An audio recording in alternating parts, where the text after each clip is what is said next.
All right, so we're just trying to look at the various haftarot, which come from Sefer Yirmiyah. What about the haftarot in general? The haftarot, without exception. Do you know when the Minhag of Haftarah started? The Gemara read it. Started in the Mishnah. It's ancient. We know that from the Christian Bible that at one point Jesus walks into a synagogue and he reads the Haftarah. That's how it says? Yeah, it's the word Haftarah, but he reads from the prophets, I believe. He walks into the synagogue. So it's very old. It's in the Mishnah, which means it's before the Mishnah. The Mishnah is reflecting an earlier. The specific Haftarah is interesting. The Gemara mentions specific Haftarah as well, specific ones. And however, the Gemara also says that sometimes what it says in the Gemara, in terms of also what you Torah reading, Gemara itself says that the custom is not so. Gemara is already aware of the fact that when it comes to the readings, that there are different customs, some of which contradict what the Gemara itself says. That's very interesting. So the choice. And I want to say something else about the Haftarah, which is that the Haftarah, first of all the Haftarot that we have are from the prophetic writings. There are no Haftarot from anything except from Nevi'im. The only readings we have from Ketuvim that we know of, I mean, there is a question whether they read Ketuvim at any point in the synagogue on Shabbat afternoon, for example. That's a question. But the practice we have is that we don't do that. The only Ketuvim readings that we have, that we actually practice, are the 5 Megillot. Those are all considered to be Ketuvim, and that we do read. One of them is I argue, is a very central reading as far as the Mishnah presents, which is Megillat Esther. But the Torah readings in general, remarkably, are found in Tractate Megillah. What? Yeah, all of the list of the Torah readings and the Haftarah readings are found in Masechet Megillah, Tractate Megillah, which is interesting for another reason, actually, that the tractate is called Megillah, given the fact that the Megillah barely, if at all, mentions the Megillah. It mentions other things, but it doesn't mention, it says the days remembered. It certainly doesn't talk about reading anything, so that's interesting. It's a separate conversation. But the point I want to make is that all the Haftarot are from the Nevi'im. And the reason for that, it's hard to know what the reason is. But in a funny sense, Megillat Esther actually completes, in other words, Megillat Esther, we have Torah readings, we have prophetic readings, and with Megillat Esther, now we have Ketuvim, so we have the whole, it's a way of highlighting the Ketuvim, actually, as part and parcel of the Torah cycle. But anyway, the prophets, the prophetic writings, for the most part, are seen as hopeful. We have it in our prayers as well. For example, on Rosh Hashanah, where the order of the verses that we read are the Torah, then the Ketuvim, and the end is the Nevi'im. Because the verses you cite at the end are very hopeful verses, messianic hopes and dreams and all that. We talk about B'Shofar Gadol, Ba'ovdim Eretz Ashur, etc. All these. So the Haftarah was chosen presumably to end the Torah reading in the synagogue in general on more of an upbeat note and a hopeful note. In general, I mean, that's not always the case, but in general, I think that is the case. What do you want to say? Is Megillat Esther the only Megillah we have a special bracha when we read it? No, so it depends whom you ask. The opinion of the Gaon, the Rav, was that you make a bracha for all the Megillahs. But do we? Do we have the custom? I don't remember. Question. Yourself and myself. Where I grew, when I was, I don't remember. I read them in where I grew up. It's an interesting shul. We read them all the Megillot from the crop list.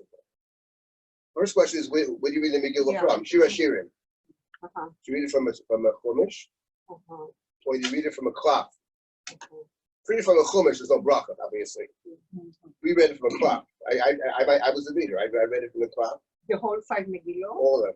However the words. I think we made a bracha too. I don't remember. The Gaon thinks you make a bracha. The Megillas of the source of reading Megillah on these holidays. It's Masechet Silber, which is a later work. It's after the redaction of the Talmud. Who knows exactly when? So Masechet Silber, it talks about reading the Megillah on the festivals. So the Gaon, the Gra, he would have us read it from a cloth and with a bracha. That's done in some places. That's not the typical. Typically, it's not done. Typically, it's read from a chumash. Except for Gil and Esther. Gil and Esther is read with brachas. So Esther is different than any, that's for sure. Just one more question. Yeah?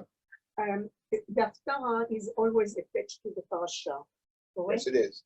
Right. But in Eretz Well, not always. Not in Eretz always. Israel, we don't have the biblical cycle, right? Okay, I'll get to that right. That's my next thing I'm going to say. There is a connection between the Torah, generally speaking, there's a connection between the Haftarah and the Parsha. The exception to that, well, maybe, for example, when there's a reading from a different cycle. For example, our practice is that after Tisha B'Av, we read 7 Haftarot of Consolation, called Shiva Dinachemta, or from Isaiah. So that there is conceivable that they're not really connected to the Parsha. The 7 Haftarot of Consolation connect Tisha B'Av to Rosh Hashanah Yom Kippur. That's their function. I have claimed in the past many times that we also have another custom to read 3 Haftarot before Tisha B'Av. 2 of them are from Yirmiyahu, by the way. One of them we'll reference this morning. Let's reference it. I claim that the Haftarah we read before Tisha B'Av, which is always Parshas Devarim, is actually connected. That's the claim. But they set it up a certain way. You have to remember that there are 2 customs of reading the Torah. One is the custom practiced today in most places. The traditional custom today is to finish the Torah in 1 year. There was another custom in the earlier custom, probably, in the land of Israel, was to finish the Torah reading twice in 7 years. About 3.5 years each time. Now, if you finish the Torah twice in 7 years, you have 3.5 times as many Shabbat readings. So the reading was much shorter. Then the question is, given the fact that it's a Haftarah every week, what Haftarah did they say? Yeah, that's what. So this is a major, I remember years ago, I knew someone whose father was trying to figure that out. And he was trying to figure out, trying to reconstruct what was the Torah reading in the land of Israel when they finished twice in 7 years. There have to be 3.5 times as many Haftarahs. Yeah. So he was trying to figure it out. Maybe we don't have enough books. What? We don't have enough prophets for this. Well, we have enough prophets. No. First of all, maybe shorter, who knows? But, it's a good question. But the way he went about trying to figure it out, I don't think he's the only one. I don't know whatever happened with that project. But the way they tried to figure it out was very interesting. This way. Then we'll get to our... We discovered, over 100 years ago, so they discovered that just outside Cairo, there was a synagogue, and they had a geniza there. And they found an unbelievable number of svarim in this geniza, beyond belief. All kinds of things that we didn't know even existed. And included among the things they found there, apart from various commentaries that were quoted by others, and that we find different documents of them, is a treasure trove beyond anything imaginable. They also found many, many, many piyutim of the ancient paitanim. Now, the way the paitanim work, we mostly today don't say piyutim, except on Rosh Hashanah Yom Kippur.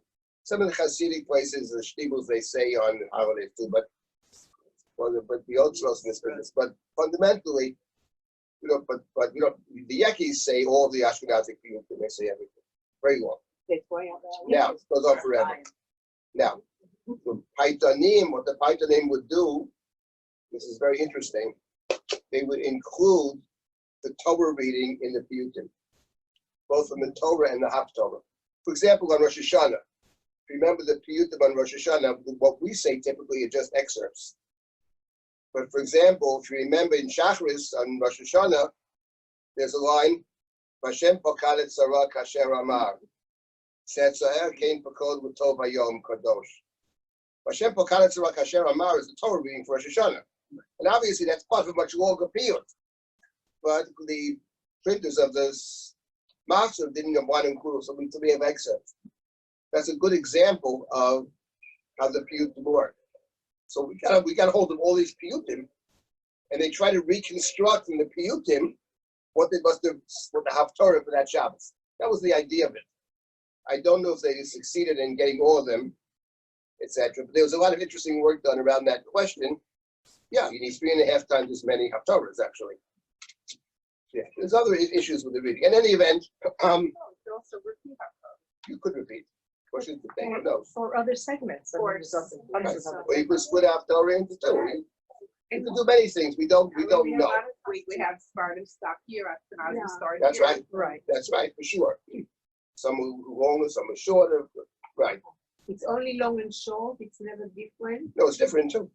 So Sometimes the Ashkenazim have one Haftorah, Shmot, for example. The Sephardim have, I believe, the story of Yirmiyahu being called to prophecy. And the Ashkenazim have Mishayahu, Sav Latzav, Kav Lakav, right? So it's a different Haboim Ashrei Shakol. Spartan is from Yirmiyahu. There's Isaiah.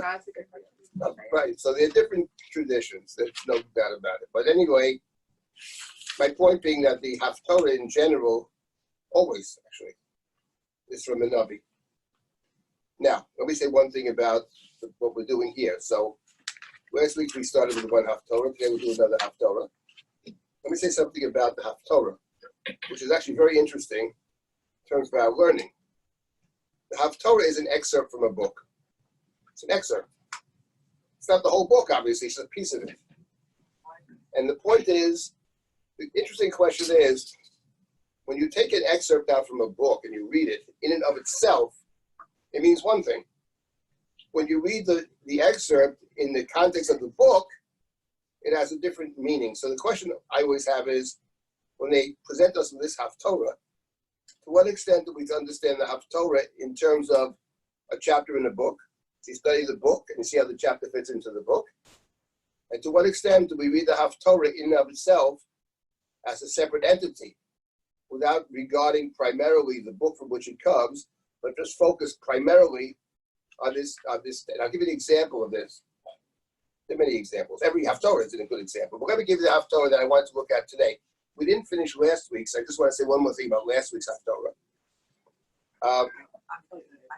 But the Haftorah I was thinking of today, what I do today, is the Haftorah that we touched on in the previous semester. We didn't go into it deeply.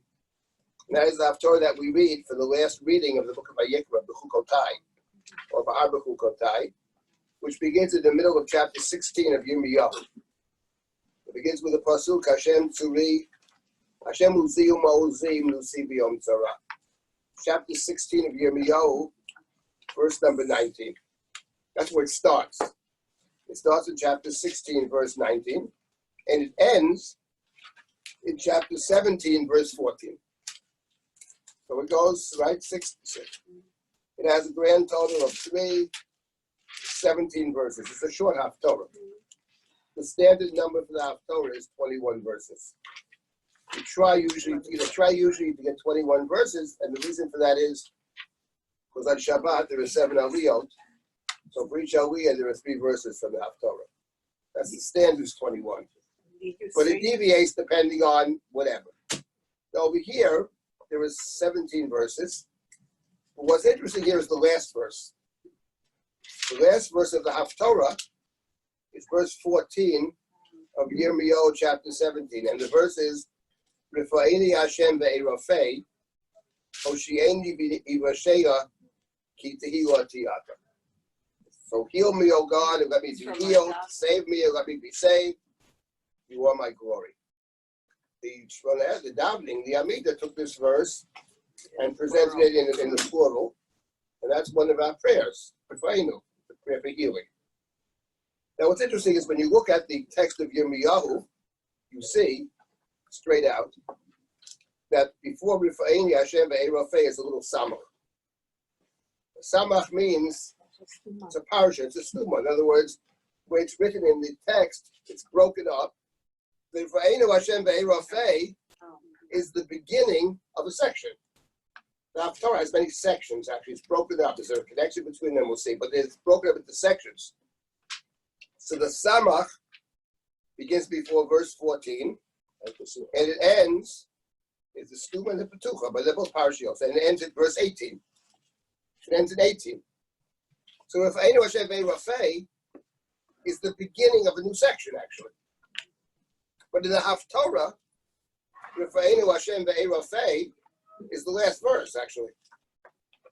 It's a very strange place to have a last verse. Because the text of Yirmiyahu is the first verse of the next section. When you read the Haftarah, it's the last verse of the Haftarah, which means presumably that when you read the Haftarah, most people who have a Haftarah in the synagogue they don't know how it goes to the original text. They have a Haftarah. When you read the Haftarah, Rifa'inu Hashem Ve'erofei is a concluding statement of what came before.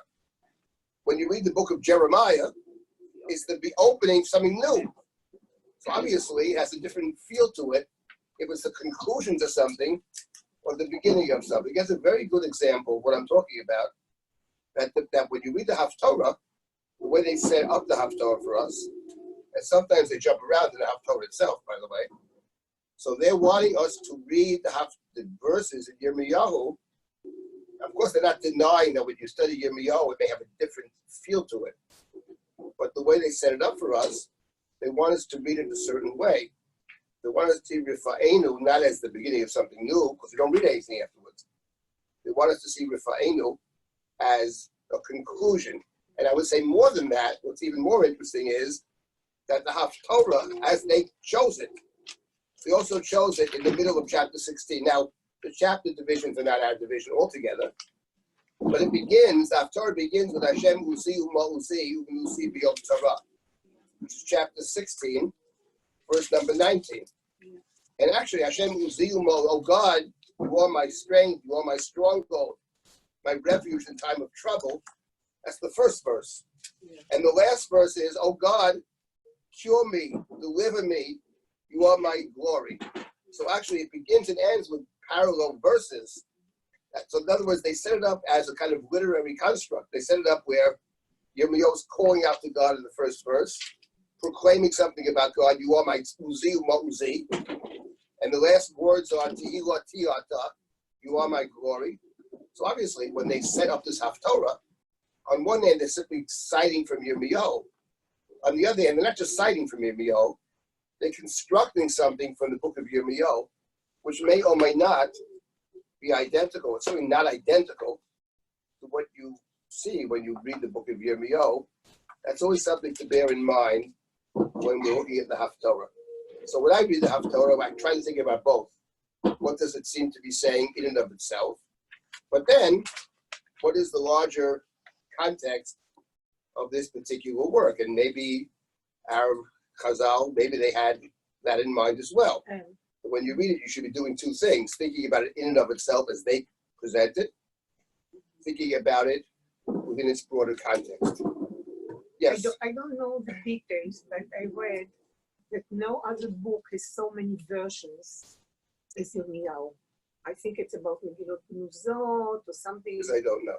So I don't know. You can check. I'm not familiar with that. So if this is the case, maybe Chazal did not have the same tradition, textual something else tradition about- that we have. Now, I'm not sure if it's Yirmiyahu or Yechezkel. It is one of those two books. The Septuagint is much shorter. It's Yeah. one of those two. Like could be Yeah. Yirmiyahu. It's much shorter, Yirmiyahu, actually. it's Yirmiyahu. I I mean, Yirmiyahu fewer has chapters. quite few Fewer versions. chapters and missing words and that kind of thing. If you take the whole thing as totality, it's about an eighth shorter. which is very interesting. So that could be Yirmiyahu, it's possible. See, Yechezkel, I just came across that recently because I've been looking at these books. Okay, now let's before I get to this Haftarah, very beautiful Haftarah. And then there's another thing, of course, we're thinking about the connection between the Haftarah and the Parsha. So they chose it specifically because they feel it's deeply connected to the Parsha. And trying to figure that out is not so simple because sometimes the connections are very obvious. And when they're obvious, that's a pitfall because sometimes you have a connection of a first line or something like that, and then you get lazy and you don't try to figure out what the deeper connections are. They're usually more than one connection, and we're searching for the deeper connection. One might even say a kind of commentary. The Haftarah can be read as a commentary on the Parsha. I'll give you an example, by the way, of a Haftarah, of what the connection is. And that is the problem with it. The Haftarah for the beginning of the book of Bamidbar. Very beautiful Haftarah from Hosea. It begins by Yom Mispar B'nei Yisrael K'chol Hayam Asher Lo Yimad V'Lo Yisafer. I'm not going to get into this now. We'll take up too much time. But first verse says, in those days, says Hosea, there will be a day when the numbers of Israel will be so many you can't count them. And this is the Haftarah for Parshas Bamidbar. And Parshas Bamidbar is all about the census. Virtually the entire Parsha is either about counting the people or counting the people and determining where they stay in the camp related to the count. So it's all about the mispar, the codes, right? Count them up, number them. Book of Numbers. It's called the Book of Numbers. In our tradition, it's called Chomesh HaPekudin, the Book of Numbers. It's called Numbers. But the Haftarah begins, and someday there'll be no number. Someday there'll be so many. Beautiful prophecy, Kachol Hayam, like the sand of the seashore, which the verses in the book of Bereshit that talk about the stars of heaven, the sand of the seashore. So that's, so then you could say the Haftarah was chosen as a counterpoint to the Torah reading. And there's no question that's true. That's what Hirsch says, Shasha for all Hirsch. The problem is, that's very good, that's the first verse of the Haftarah. But there are 20 some odd other verses. Has nothing to do with that. So the point is, when you see something which is correct, very often we shut off our brain and we don't say maybe there's something more than just the first line. Now the connection is actually very deep. It has nothing to do with the first line either.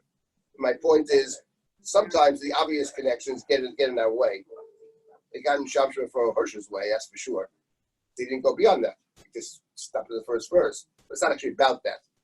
So we have to look for many connections, not just one connection. Okay, let me just get to one last word about last week's session, and then we'll get to this week. The last week, I must say that last week's Shia, which I like very much, but I learned a lot from it in teaching it, and I never realized this before. You say it all the time, that the fundamental focus of the Haftarah for Tisha B'Av morning is about speech. Because I didn't realize this, that's the main focus, is the way we talk to each other, and all kinds of negative speech. Miramah, we have 6 or 7 different terms. That's always very interesting. I just want to say one other thing about the choice of those verses for the Haftarah of Tisha B'Av.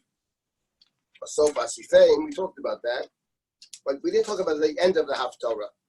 And I think that's actually a very important point about the end of the Haftarah.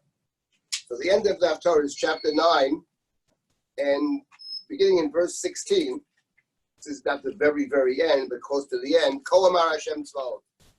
The Yirmiyahu says, thus says the God of Hashem Tzvaot, the God of hosts, Itbonenu v'kiru v'amekonenot u'tzvoena. V'yachachamot shilchu v'tovona.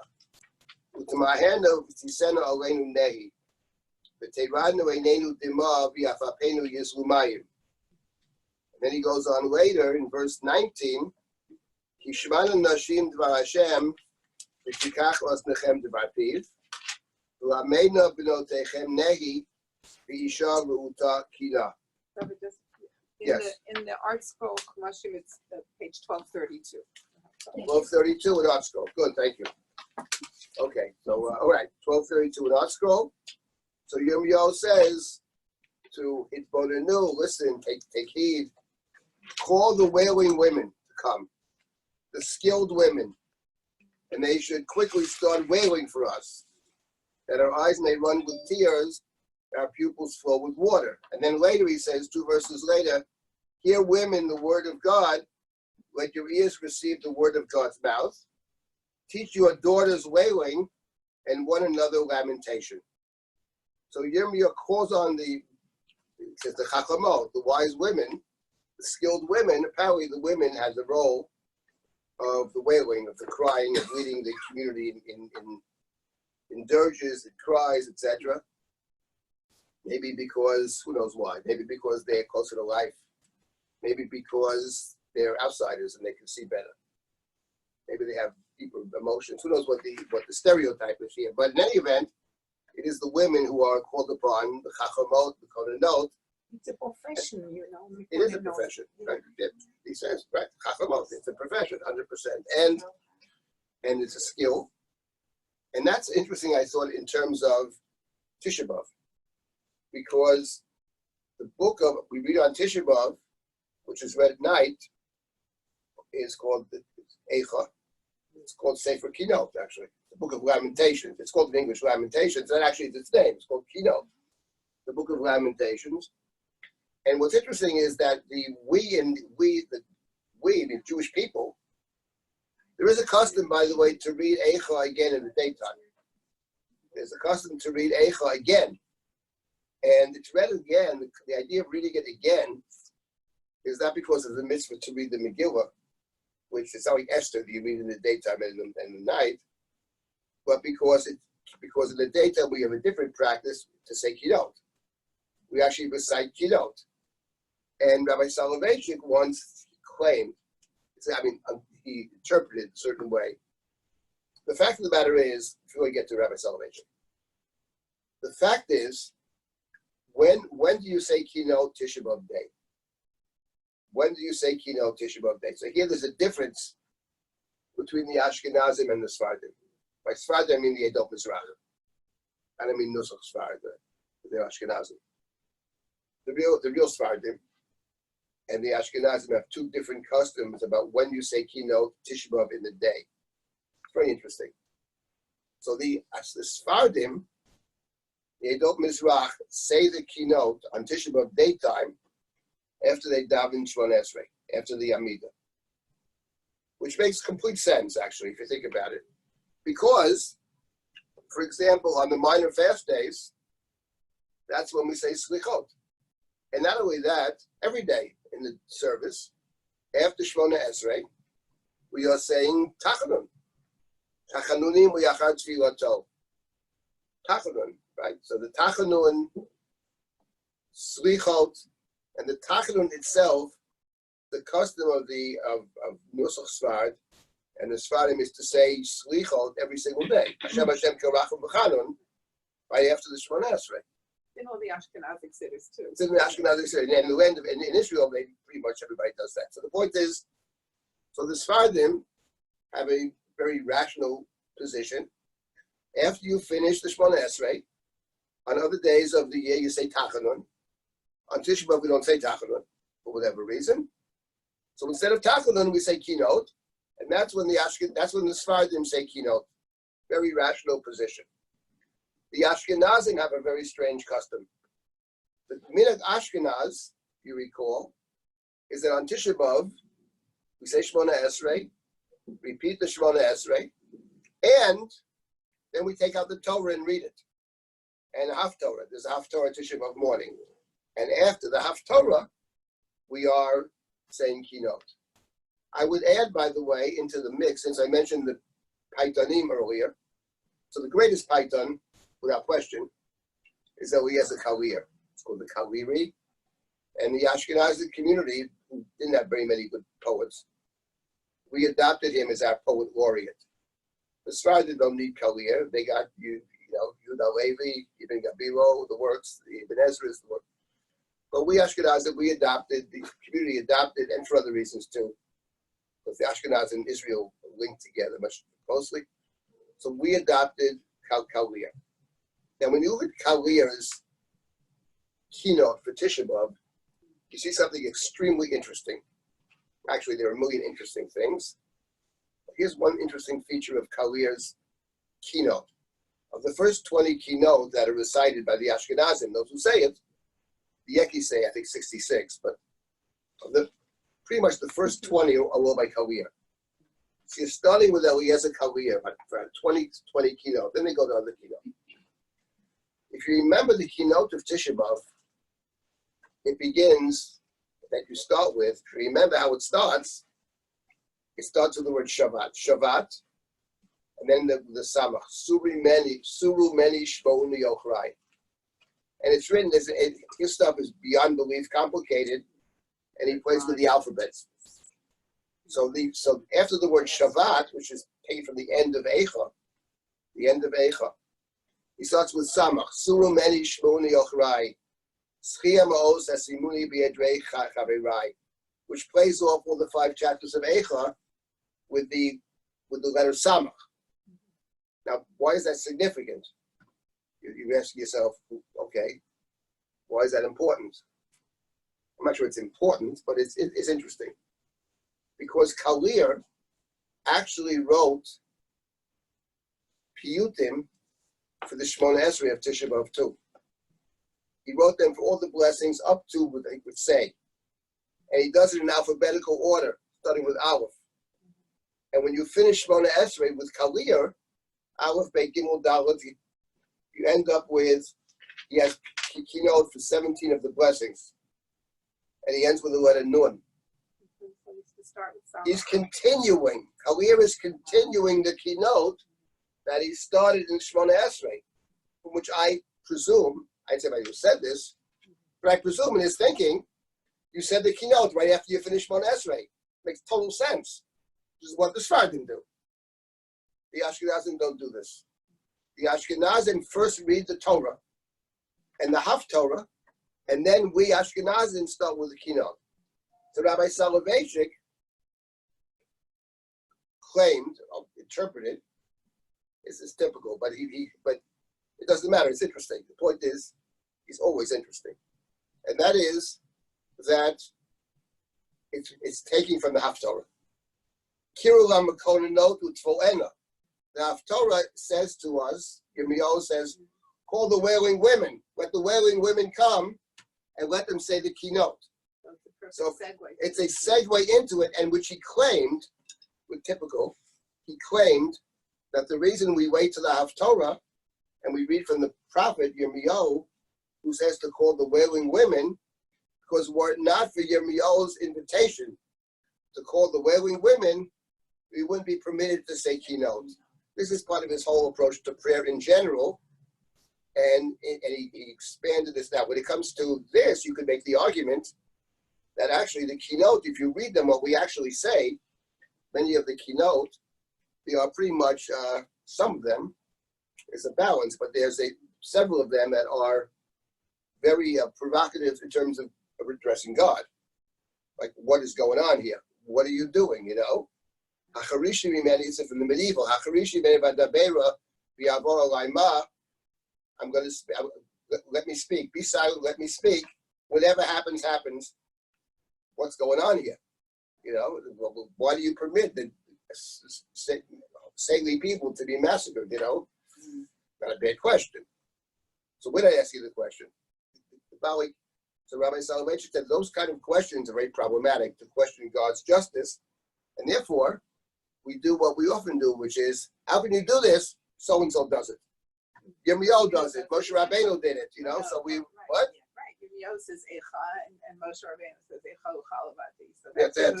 They said Eicha. We say we're just following in the footsteps of the great ones. We have no right, but that was his claim. His claim was that it is a way to justify the recitation of, now whether you buy that or not. But his point was an important point, I think, that actually the Ashkenazic minhag is to use the Haftorah of Yirmiyahu as a segue. And remember that in our tradition, we ascribe the book of Eicha to Yirmiyahu. It never says who wrote Eicha. In fact, it's not clear that one person wrote Eicha. It sounds like 5 different chapters. Could be. What do we know who wrote anything? But the point is it is ascribed typically to Yirmiyahu. And not only that, does Yirmiyahu say in the chapter, call the women to say keynote, but Yirmiyahu himself is credited with saying a keynote. Not in the book of Yirmiyahu, but in the book of Chronicles. It says that after King Yoshiyahu died, and that's when Yirmiyahu started this prophecy, and he died, he was a righteous king, he did all these religious reforms, and he was killed. He was killed in Megiddo, in Armageddon. That's where he's killed. He's killed in Armageddon. And after he dies, it says in Book of Chronicles, Vayikonen Yirmiyahu al Yoshiyahu. So Yirmiyahu wrote an elegy, and he taught the people. Let me find that verse, because it's exactly the same as over here, right? Utlamena, he says to the women, say the keynote and teach your daughters to say them, right? Let's see if we find that verse. That's as I mentioned it. Shouldn't believe anything I tell you anyway. Let's see if we can find it. Where's the death of Yoshio? And let's very quickly find this. It's got to be towards the end of Divine Yam in bed. Where's Yoshiyahu? Yes, where is it? What verse? Lamed Hay, verse 25. Chapter 35. What does it say there? Vayikonen Yirmiyahu al Yoshiyahu, vayavu kol hasurim b'kinasayim al Yoshiyahu ad hayom, vayitun l'chok al Yisrael. Right. Dinam ketuvim al hakinah. Right. So exactly what I said, right? That Yirmiyahu wrote a kina, and then he said he told people to recite it, which we do until this day, and it became a fixed ordinance, a chok. Chapter 35, where is it? Verse 25. Verse 25. It didn't make it up. You see, it actually says it over here. Can you read it again? Vayikonen Yirmiyahu al Yoshio. Vayomru kol hasari hasharim v'hasharot. Sharim v'sharot b'kinotehem al Yoshio. And the singers, the male and female singers or whatever, Sharim v'sharot appears in a few places, that expression, until this very day. It became a chok al Yisrael. Inam ketuvim al akinot. They were incorporated into the keynote. So you see a couple of things. First of all, there's something called the keynote. The book. See, there's a book called the Book of Lamentations that you see here. Number two, that it says that he did it himself, and he incorporated in the book, and he commands us to lament for Yoshio.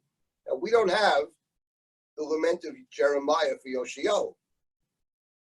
But we do have a lament for Yoshio in that book of Kinot. Oh, right. Who wrote that lament? Eliezer Kalir.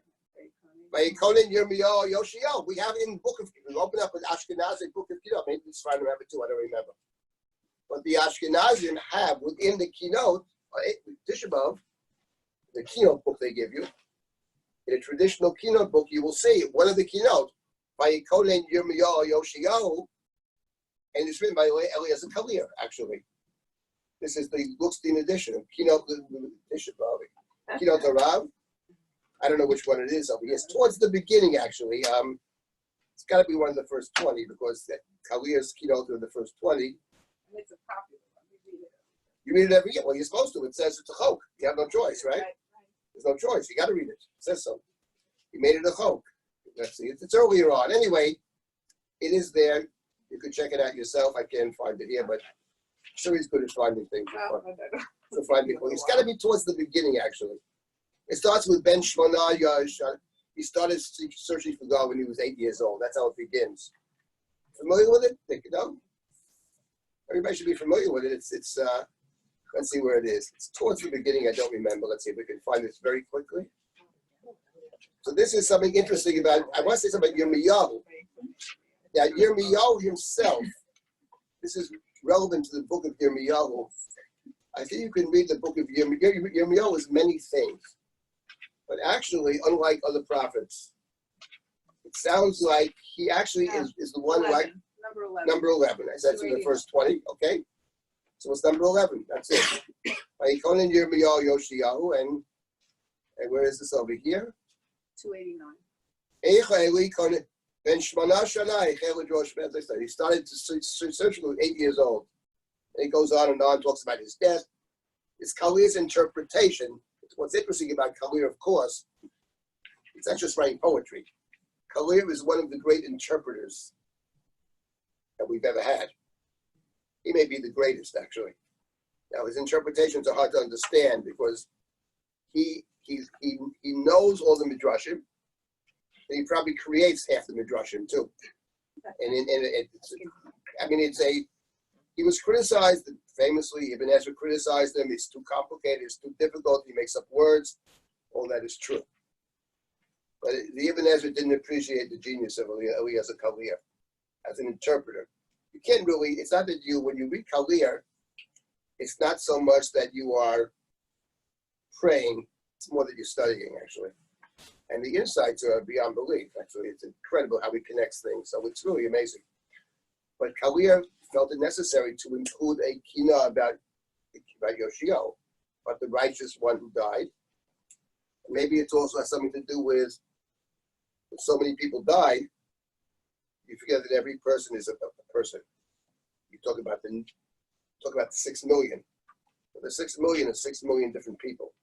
And we can forget that. So the idea of singling somebody out, actually, in a way it's much more powerful. With big numbers are so big, you can't, but one person, you can connect to one person. Whatever the reason is, my point about the book of Yirmiyahu that we're studying, but when you study Yirmiyahu, it's hard to forget about Tisha B'Av, but is that he himself, apart from everything else, he's a prophet of doom. That may be true, but he is lamenting the fate of the Jewish people. He feels deeply connected to the Jew. That runs through the whole book. That's the tragedy of Yirmiyahu. With Yechezkel, you don't feel that way at all, actually. I don't. I read it. But Yirmiyahu is very human, and he's suffering with them. And he's lamenting with them. And the idea of a lament, which is Tisha B'Av, is what have we lost? That's the focus. That's the focus of mourning. Not about reconciliation. That's afterwards. But what is missing? What don't we have? In any event, I wanted to add this to what we started with last week about the Haftorah of Tisha B'Av, which of course is taken from Yirmiyahu. So I thought this week we could look at a different Haftorah. It was a very beautiful Haftorah, which is the Haftorah for Parshat Bechukotai. And it's also the Haftorah when we read Bahar and Bechukotai together. So this is the Haftorah that we read, which begins in chapter 16. Hashem uzi u'ma'uzi u'menusi b'yom tzara. This is a very beautiful Haftorah. And again, chapter 16, what page is it in the art scroll? 1179. 1179, okay? Verse number 19. Verse 19 of chapter 16. Again, this is where you're beginning. This is the beginning of a parasha, actually. Hashem uzi u'ma'uzi u'menusi b'yom tzara. Okay. Do me a favor, I don't have a watch or anything. Tell me when it's, what time do we go to, 11:30? Yes. Tell me when it's 11:15. Quarter to 11. Okay, fine. All right. Hashem uzi u'ma'uzi u'menusi b'yom tzara. So Yirmiyahu says, God is my strength, my stronghold. Menusi b'yom tzara, my refuge. Right, we have it. And Adon Olam, it makes reference to this, right? Uzi, right? Menasko si b'yom ekra. We have it over there as well, right? So God is my strength. And now we have the next. Elecha goyim, I'm not sure we'll finish this today. Elecha goyim yavo meyafsei aretz. V'yomu achsheker nachlu avotenu hevel v'yen bam mo'il. To you, says Yirmiyahu, the nations of the world will come. Someday the nations of the world will come from all the corners, afsei aretz, from the far reaches of the earth, and they will say, our fathers inherited delusions, things that are futile and worthless. In other words, what it says here is that the nations of the world someday will come and say that we have inherited false ideas, namely idolatry. It will come to confess someday before God that the worship of other gods was futile. Now, this is not the only place that we have this, actually. We do have this in other prophetic writings. I believe it appears a couple of places in Yirmiyahu. But we should take note of the fact, actually, that's actually an interesting verse.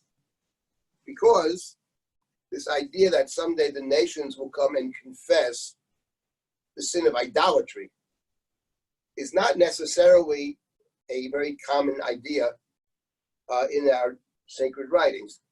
In the book of Devarim, for example, it says nothing like that at all. It says, you, Israel, have your God. The other nations have their gods. And there are verses like that in the Bible in general. So it's very not clear, actually, that the Bible condemns the nations of the world for worshiping the sun and the moon. It certainly condemns the nations of the world for their behavior. That's for sure. Kamasei Eretz Mitzrayim lo ta'asu, Kamasei Eretz Canaan lo ta'asu, and then it lists off all the abominable behaviors of the nations of the world. There is no question about that. There's no question that when the Torah says someday you'll come and want a king like the other nations, that's a negative. The Torah, as I've argued many times, is not against kingship, but it is against kingship like the other nations. If you want a king like the other nations, have a king, but not like the other nations. The one that God chooses, the one who sees responsibility towards his brother, the one who's not haughty above his brethren. That's fine. But like the other nations in their behavior is absolute non-starter for especially for Sefer Devarim.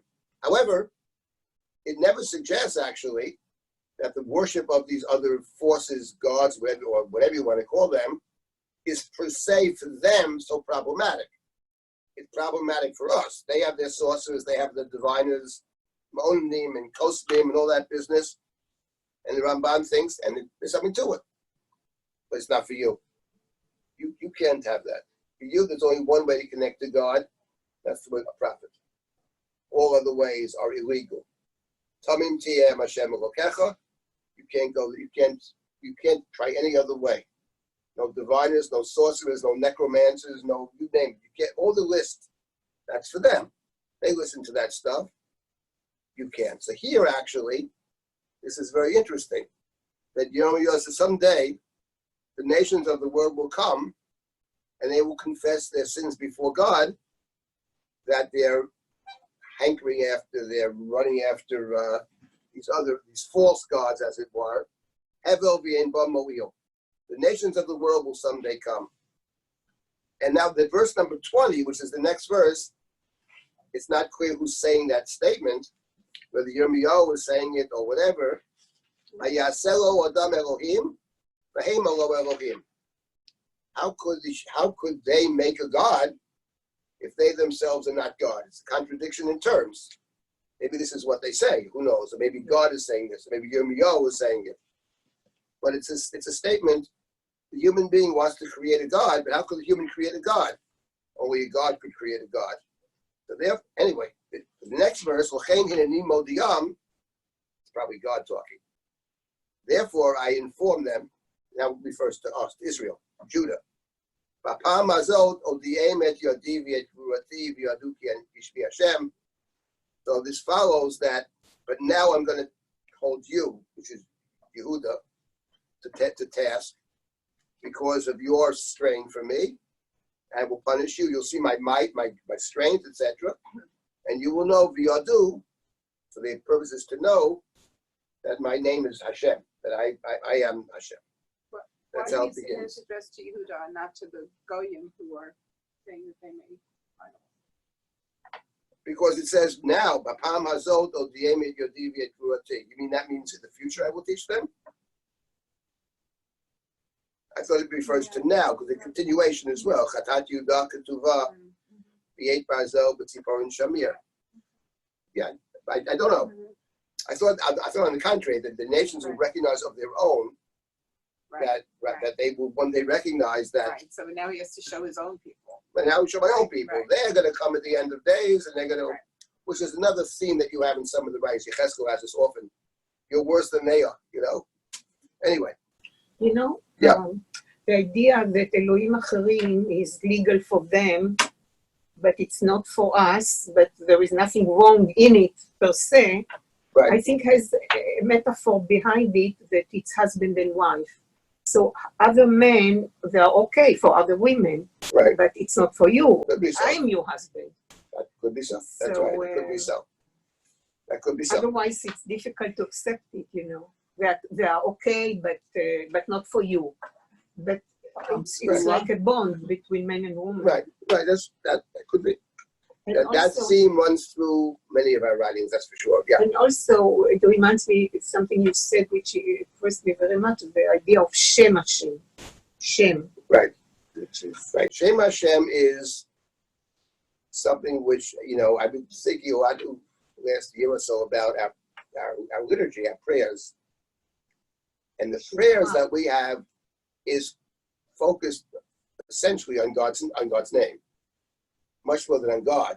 yeah. It appears throughout the whole davening we have, it's constantly Shem Hashem. You see for yourself, constantly. And then the question, which I think is very interesting, not for now, which name of God? Because what the name of God, so Moshe said to God, what is your name? Which they're going to ask me, what is your name? What am I going to tell them?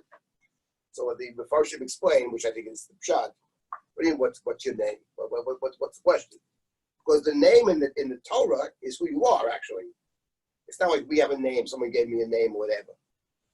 But the name in the Chumash, Avram, Abraham, Sarai, Sarah, Yaakov, Israel, Yosef, Tzafnat Paneach, the name Moshe, that's his task. He takes us out. Yosef, the additional tribe. So the point is increase matter, right? It's Yosef. So the point is, the name is actually a definition. And God answers Moshe, tells, my name is the God of Abraham, Isaac, and Jacob. This is how we start Shemona Esrei. So the name, what name of God do we employ in our service? Something I've been thinking about a long time, in particular in thinking of Rosh Hashanah, the lead into our prayer, which is the Amidah, that's our prayer service. But the lead into it, I'm not going to, this is all I'm saying about this now. Otherwise, we'll get stuck here for 40 minutes. So the point is, the lead in, right? Go'aleinu Hashem Tzvaot Shemo, Kadosh Yisrael. The name of God, when you're about to start Shemona Esrei, it's very striking that the name that you encounter as you walk into Shemona Esrei is Hashem Tzvaot. Now, the name Hashem Tzvaot, and don't ask me any questions, please. The first time it's used is with Chana. It appears 275 times in the Bible, but it never appears until chapter 1 of Samuel. Elkanah goes in periodically to bow down and sacrifice to Hashem Tzvaot. And 3 or 4 verses later, a few verses later, Chana is in the temple, and she cries out, Hashem Tzvaot, Imra'ot Tereh Bani Amotecha.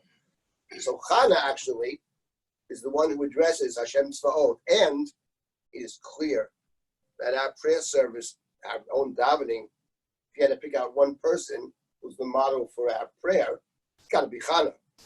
For starters, it's the silent prayer, right? So Chana is one of, if not the prayer, there are others too, but Chana.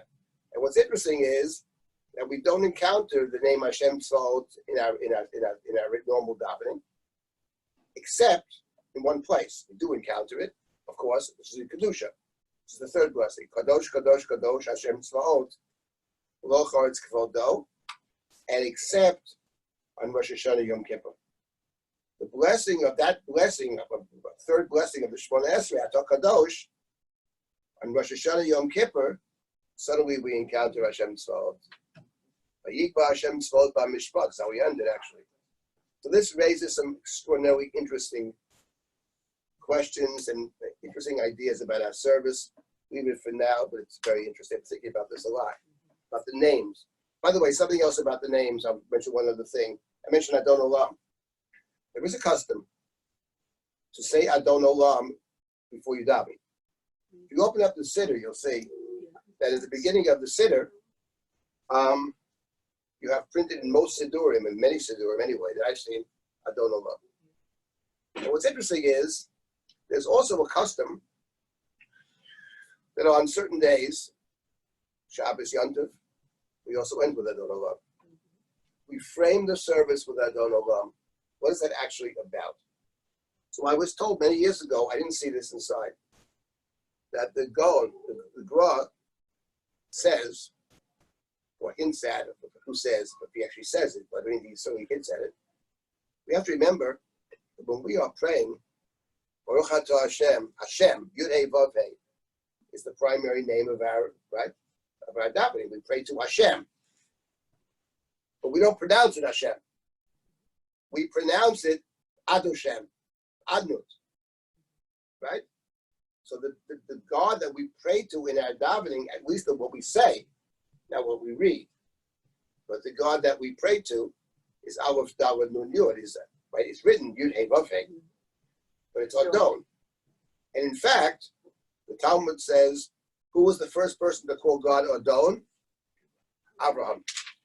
Now, obviously, the first person we encounter in the first blessing of our service is Abraham. So therefore, the Don said, I never saw it inside, but I was thinking this myself. Oh, that's my phone. I'm afraid of it. Charges anyway? Yes. Okay. Really good. Okay. So anyway,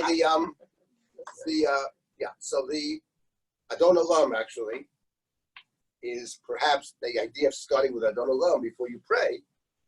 This is the God whom we're going to address, the God of Abraham, the God of Adnut.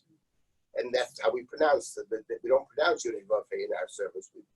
In any event, it's an interesting business. So I forget how I got to this in the first place, but okay, now let's continue here. This is now chapter 17. Chatat Yehuda Ketuva B'Eit Barzel B'Tziporin. Now we turn to Judah. So the sin of Judah, the guilt of Judah, is inscribed B'Eit Barzel B'Tziporin Shamir. So I didn't realize something. It says a stylus of iron engraved with Shamir. So Shamir is translated as adamant, A-D-A-M-A-N-T. I never realized that adamant is a hard substance. I knew to be adamant means to be stubborn. It means not to be, with something very hard, it's very hard to change it because you can't, right? So It's like a diamond. It's hard to be very hard, right? Yeah, the sin of Judah is inscribed with an iron quill with a diamond-like fingernail. Okay, diamond. That translates Shamir as diamond. I don't know if Shamir is a diamond, but Because it can cut through. right. You can't, there's adamant. To be adamant in English means to be stubborn. I never realized that adamant is actually a hard substance. I live and learn, right? So in any event, charuta al charusha al ruach, we've engraved charusha, it's like charuta, on the tablet of their hearts, u'karnot mizbechotehem, the horns of their altars. Now this actually is an expression we'll come to later on, because in chapter 30, is it 31 or 33? Let me just double check that. That's a very, very famous chapter in Yirmiyahu. I believe it's 33. Let me just take a look. Yes, chapter 31. Chapter 31, which is a very, very famous chapter, talks about the new Israel, the new covenant I will make with them. And this Torah, it's a very famous chapter for obvious reasons. I will give them a new Torah engraved on their hearts. And that's a very important chapter, maybe the most famous chapter in Yirmiyahu, but this Brit Chadashah, it's called the New Covenant. And the Christians took it one way, obviously, and the Jews take it a different way. But it does speak about the Torah being inscribed on your heart as a positive thing, and that it's a different kind of Torah inscribed on your heart. Here in chapter 17, he talks about the sins. Chatat Yehuda Ketuva B'Eit Barzel B'Tziporin Shamir. And it's not just in your heart, it's on the altars. It continues in verse number 2 and verse 3 and verse 4. Talks about the children remembering the altars, the Asherah, these Al-Eitz Ra'anan, the forbidden trees, on the high places, on the highest places. And God says, I will destroy those places.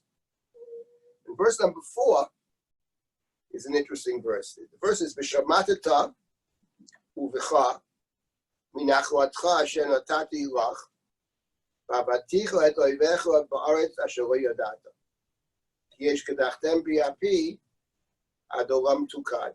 V'shamatata u'v'cha. U'v'cha is a strange word over here. The JPS translates it, and I like it, because of you. V'shamatata means you will forfeit. You will give up. Okay? Verse number 4. You will give up the inheritance that I gave you. You'll be forced to give up the inheritance that I gave you. And I will cause you to be enslaved by your enemies in a land you don't know. You have kindled my anger, says God, shall burn for all time. Now, what's interesting is that it speaks here about going into exile, and the term that it uses is the term vishamatata, you'll be forced to relinquish something. That's a term we're familiar with from the Torah in two different places, one of which is in the Parashat Bahar, which talks about Shemitah.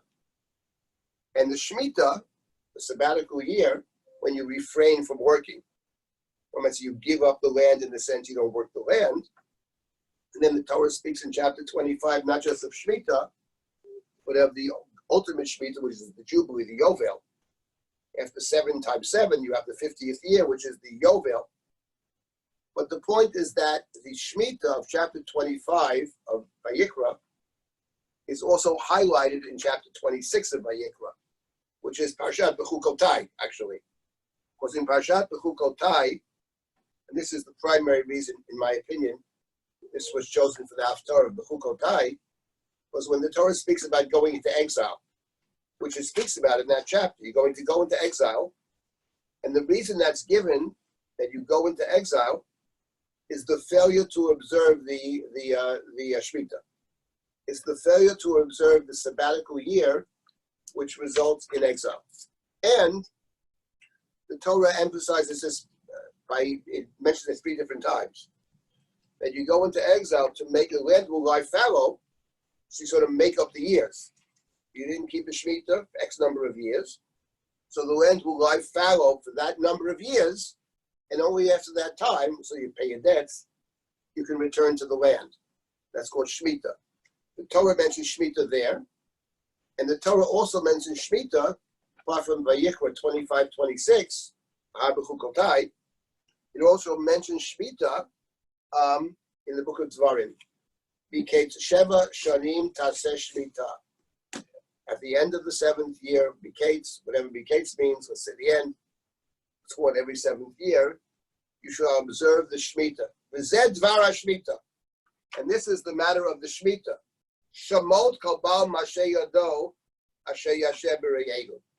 So the Shemitah in the book of Dvarim does not mention the land at all, actually, but it's the relinquishing of a debt.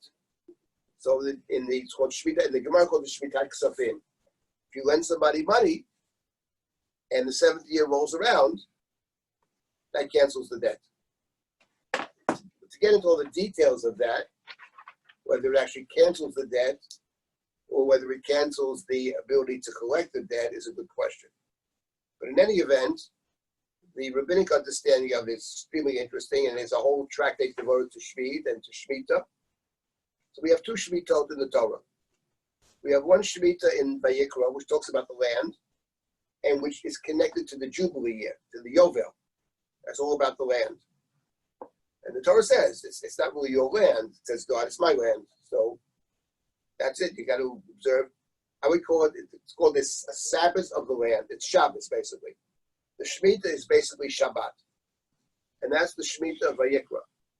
And then in the book of Dvarim, you have, in Parshat Re'eh, the Zed Dvar HaShemitah, you have a completely different Shemitah, Shamot Kol Ba'al Mashe Yado. Everybody who has a claim on someone else, right?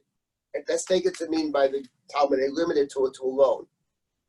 But it clearly is a loan in the context, because the Torah then says, this is the important point I wanted to get to here about this chapter. What's the second in this? The Torah says that Hisham Melucha. Let me find this verse actually. Be very careful, says the Torah.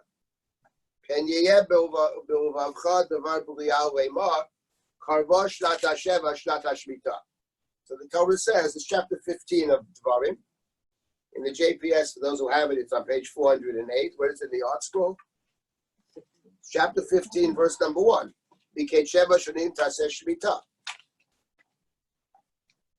Now, this is the main point I wanted to make about the connection of the parsha. 1014 in the art scroll, 1014 in the art scroll, and the Torah says in verse number. Where is this over here? Where is this over here? Verse 9. Begins in verse 1. Hold on, verse 9. Be very careful. Be very careful. And lest in your heart a bad thought enter, which is the 7th year is coming. And your eye will be, you'll be mean. You'll be mean to your poor friend, and you won't give him money. You won't give him money means you won't lend him money. You know, that lending money in the Torah is charity. That's what the highest level of charity is for someone a loan to help them out. Now remember, the loans in the Torah, without there's no interest. relief. There's no interest. It's an interest-free loan. That's number one. And number two, there is a chance, says the Torah, you'll never get your money back. In other words, it's the opposite of what we have today. You go to a bank for a loan today. They check all your assets to make sure you can pay it back. If you're poor, you can't get a loan. You have to have money to get a loan. But in the Chumash, it's the other way around. The presumption is that only a poor person would ask for a loan. Right? So therefore, the Evion, the poor person asks, but so you're saying, and you say to yourself, this is already, next year's the 6th year. So how much time does this guy have to pay me back? If I lend him money, the chances are good I won't get back my money. So I'm not going to lend him money. So the Torah says, that don't have that bad thought. Because he'll cry out to God and you'll be a sinner. The tone titango, give him the money. It's repeated. Certainly give him the money. Don't feel bad about it. Because on account of this, so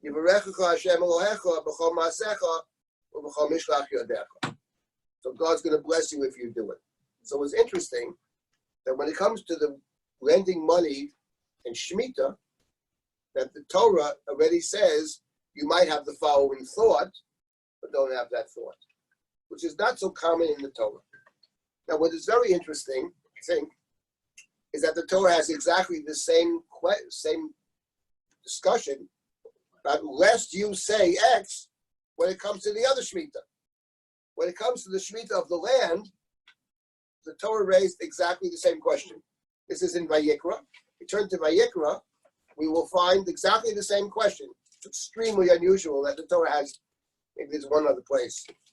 But the Torah says that because you're not supposed to work the land in the sabbatical year, the land is not yours. Hefker, basically. It's anybody can come, right? So it's not your land. You're giving up your land, and you can't work the land.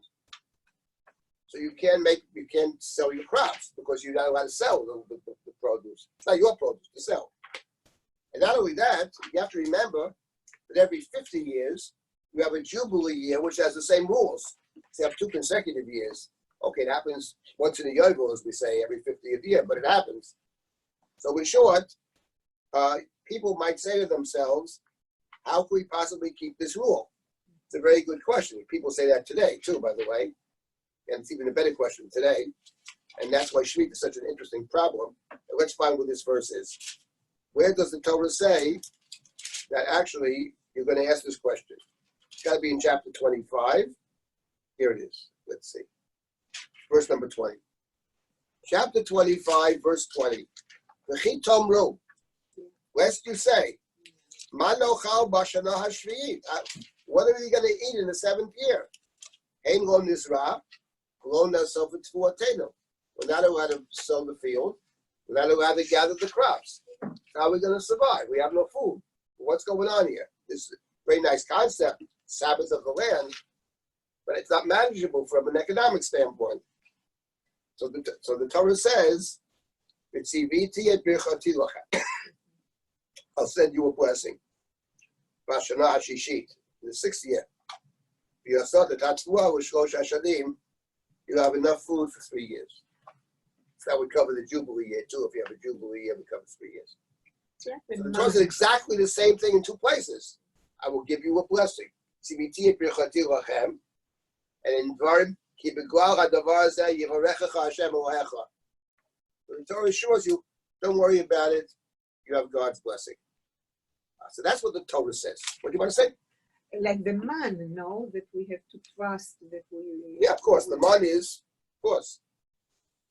Give us today our daily bread. It's in the Sermon on the Mount. That's exactly the point. That you don't know, actually. That's I'm glad you said that, actually, because it leads right into what I want to say about the Haftorah. If you look at the Haftorah from Yirmiyahu, the way it was given to us. We didn't write the Haftorah. We didn't write the book of Jeremiah either. But my point is, the way our tradition, as has come down to us, excerpts the Haftorah. It ends, as I started this morning, it ends with a verse that's the beginning of a different thing. But it ends with that verse, because it begins and ends with, it's an envelope structure. Hashem uzi u'ma'uzi, and the last word, ti'ata. And if you look at the structure, you will see it has A, B, C, B, A, and the heart and soul of it, the middle of it, A, B, C, B, A, is C, which is the next section in Yirmiyahu, which is verse number 5 of chapter 17. Ko amar Hashem, orur hagever asher yivtach ba'adam, v'sam basaz ro'o, u'min Hashem yasur libo. So the middle of the Haftorah is a meditation on two kinds of people. One is the person who trusts in the human being. Yiftach ba'adam. That person is cursed, means either he is cursed, should be cursed, or he will be cursed. It's not clear. You can read it both ways. He will be cursed because when you rely fully on other people, you're typically disappointed. And you can't really rely fully on anybody. That's the position of Yirmiyahu. However, Baruch HaGeber Asher Yiftach B'Hashem. But blessed is the one who has faith in God, who trusts in God. V'haya Hashem Yiftacho. Trust is in God alone. Only trust in God. Right? We have this comes up elsewhere in our prayers. We have it in the Hallel, right? What's eventually we have it in right at the end of Benshi, but in the end of the Benshi. But you have it in the Meitzah, right? Sure. Al Tiftalu b'Nedivim b'Ben Adam she'elo Teshua. You have it there as well in the Psalms. You have it in the Meitzah, right? What the how was it? Hashem li Hashem. Right. Hashem li go there. Tov lachasos Hashem yivtoch ba'adam. Right. Tov b'Nedivim kogayim svavud. Is it Hallel? So in other words, so I was thinking, what is the connection between the Torah reading and the Haftorah? And it strikes me that what the choice of this section for the Haftorah is not just because it mentions Shemitah, but it's actually interpreting the idea of Shemitah. I mean, let me just say what this is. That actually, Shemitah, how much time do we have here? 11:15. Okay, 15. Here's the point about the Torah reading. The Torah reading of the end of Vayikra, called the Tocha, the blessings and the curses, is fundamentally covenantal. That is to say, talks about Har Sinai. It takes us back to the giving of the Torah, to the tablets of the covenant. Moshe breaks them, and this whole process of reconciliation. At the end of Vayikra, the Torah takes us back to Har Sinai, to the Torah, which is a covenant between ourselves and God, and the Torah reformulates the covenant in terms of blessings and curses. And in reformulating the covenant, it takes one mitzvah to represent all the mitzvot. And the mitzvah that it shows was Shemitah. Now, there's a good reason it shows Shemitah, because Shemitah it calls Shabbos. When you read the book of Shemot, if you have to pick out one central mitzvah, it's a complete no-brainer, actually. It's got to be Shabbos, because first of all, not only is Shabbos probably the primary mitzvah of the Ten Commandments, but it's found in the Mon. You have it with the Mon, don't go out to collect on Shabbat, and twice with the Mishkan. It's found both in the instruction to build the Mishkan, as the concluding verses, and it's found in the beginning of the actual building of the Mishkan as the introductory verses. Moshe gathers all the people, and not only that, it's actually found in effect back in the land of Egypt when Moshe goes to Paro and says, we want to serve our God. And Paro says, what are you talking about? There's so many of you. Tashbitu etam, you would cause them to have Shabbat. He says, we don't have any Shabbos here. When you work for Paro, there's no Shabbos. There's no vacations, there's no Shabbos. When you work for God, though, and building God's building, God insists on the Shabbos. That's the difference. So the point is, Shabbat in the book of Shemot, book of redemption, is the main mitzvah. So now when you want to reformulate the covenant and pick one mitzvah to represent the others, it's just representing, it's not instead of, it's representing. But the mitzvah they picked was the Shabbos. Comes along the Haftorah and makes a statement about why Shemitah might have been chosen to represent all the mitzvot. Shemitah, says Yirmiyahu, in effect, is about having faith, trusting in God. And the truth of the matter is that actually what it says in Yirmiyahu is already found in the Chumash. Because the Chumash itself raises the question, how can we keep this mitzvah? How's that possible? It raises it in both contexts. It says in the book of Devarim, how could I lend money to somebody that I suspect will never pay me back, throwing my money away? It's already the 6th year. There's a good chance I'll never get my money back. I love tzedakah, but I'll never get my money back. Is this fair? Is this right? Says the Chumash, the Tom Titengo, yes. Don't worry about it. I'm going to take care of you. That's what the Chumash says. That's what God says. I'll bless you. Whatever that means, I'll bless you. Don't worry about it. You'll be blessed by me. And the identical question was already raised in Sefer Vayikra. How can we keep this mitzvah all together? It's impossible. 7th year, you can't work. You can't plant. You can't collect the crops. How can you function in this world if you keep the Shemitah? So don't worry about it. I'll command my blessing. It's exactly the same. I'll command my blessing in the 6th year. I would add that parenthetically, what's very interesting is that nowadays, now we have the land of Israel, etc. And said the last 100 years or so, Jews are living in the land of Israel. Exactly this question has come to the fore. What do you do with Shemitah nowadays? It's even a deeper question because it's not just about what am I going to eat. It's that if you don't produce food during the Shemitah, you're not allowed to sell your food during the Shemitah. But if you don't sell your food during the Shemitah, you're going to lose your market because Europeans are going to say, oh, Shemitah, I get it. You know what I mean? They're going to say, you got somebody else this year. And that somebody else will now become the new supplier. So from an economic standpoint, there were very serious problems with Shemitah from an economic standpoint. And many other issues with it. Today we import from Gaza, I think. That's one of the I know we is, that's the question.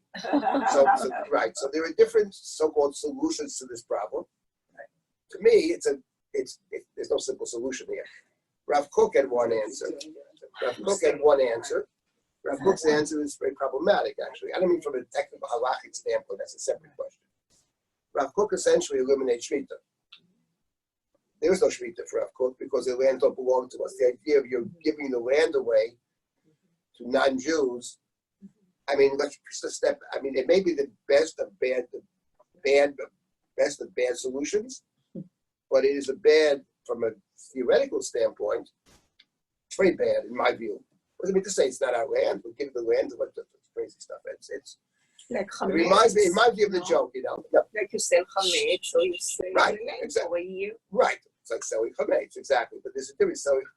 Selling chametz, by the way, was not so simple. I don't sell my chametz, by the way. I never sell it. I get rid of it. Now, if you own a lot of whiskey or stuff like that, it's very expensive. Or you're in the business, that's why they have the header for that. That no doubt. But real chametz, I've never had. Just give it away or get rid of it. I've never kept it chametz. But the point is, but who do you give it to? What? Who do you give it to? I either give it to non-Jews before Pesach or I throw it away. Right. We don't have some real chametz, by the way. The people that have a lot. I'm not saying those do the wrong thing. I'm saying that the selling of chametz already is seen by our tradition as a last resort. It's not seen as something that's a trick. Okay, it's not the same as giving the land of Israel to the non-Jews. The point is. So would you eat chasa from Gaza? Would I eat? Chasa? Gaza. I personally wouldn't buy from Gaza. But the point is, if I'm in someone's house and they serve me lettuce, I wouldn't ask where you get it from. No, I'm just saying that there's no good answers over here. So I'm saying that it's a real question because the Chumash asked the question already. No, it's not a new question. What makes it very troubling is that when it comes to Shemitah, the Torah says, how can we do this? It's too difficult. Don't worry about it. I'm going to take care of you. That's what the Chumash says. So we come along many years later, and we say it's too difficult. Now it's different kind of difficulty, so I appreciate that. I'm not condemning. I have no opinion here in terms of right or wrong. I'm simply pointing out the difficulty, but the idea in theory of giving the land of Israel away in some sense for a year strikes me as, the joke about smoking, you know what I mean? I forget the punchline. This is typical reform conservative nobody about smoking. What we do is smoking. So I forget what the table. I always smoke in the house and not outside the house or whatever it is. And then you ask the introduction, what do you do? I just sell my lungs. Last thing, right, that one, huh? Sell my lungs. The point is, there is something problematic about selling the land of Israel. So it's not now there are other solutions, by the way. There are other solutions that deal actually with it but the problem with that actually can work for the individual. But it can't work on the national level. It can work for individual people, but it's not going to solve the problem of the people in the business of selling produce. It's not going to solve that problem. That's not solved. Can't solve it. So I'm pointing out a fact. It's a very, very difficult issue to deal with, and what makes it in particular difficult is that the Chumash goes out of its way. It's rare that the Chumash will ask this question: how can we keep this rule? Chumash doesn't ask that question. The Chumash is all about you enter into the covenant with Geirut, Avdut, and Inui. You're a stranger, you're a slave, you're abused, you suffer, and that's part of the covenant, however we understand it. And not only that, those that suffer don't even realize the benefits, because 3 generations suffer, but only the 4th generation possesses the land. Yaakov goes down to Mitzrayim knowing he'll never see he himself will never in his life see the redemption. But he understands that's the price you pay for being part of the covenantal process. So the Chumash doesn't have any issues with suffering for a purpose. And the very same Torah raises the question when it comes to Shemitah in 2 different settings. How can we do it? Because we recognize the difficulty, and the Chumash says, don't worry about it.